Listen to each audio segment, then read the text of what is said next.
Many of the Democratic presidential hopefuls are in Iowa tonight, and one of the issues they are facing is the electability question, as in who has the best chance to defeat President Trump. Correspondent Peter Ducey reports tonight from Des Moines. Last week, she picked apart Joe Biden. This week, she's at a picnic. I'm prepared to prosecute the case.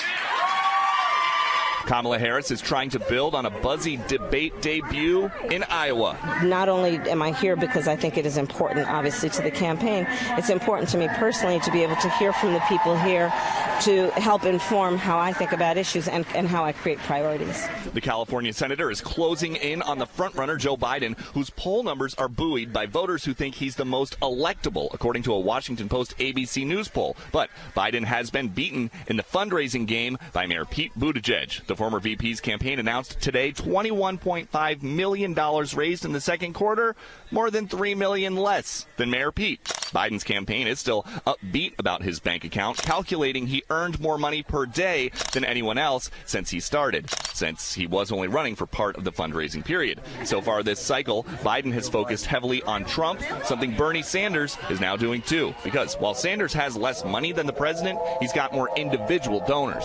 In the last 3 months, we received 1 million individual contributions. 99% of them were for $100 or less.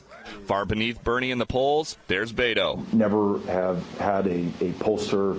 O'Rourke insists his presidential campaign will be modeled on his 2018 Senate campaign, which he lost. I think the best way to address our goal, which is to win the caucus here in Iowa, is to continue to hold the town hall meetings, to gain the commitments of caucus goers, and to expand the electorate that will participate, which is something that we did in Texas. The Andrew Yang campaign is taking a less conventional approach, tying the candidate to trending topics like the bottle cap challenge. The surging Senator Harris is doing it the old-fashioned way. Let's take a moment to celebrate that we are a nation that was formed on noble ideals, and this is a moment in time then that is requiring us to fight for the best of who we are and those ideals.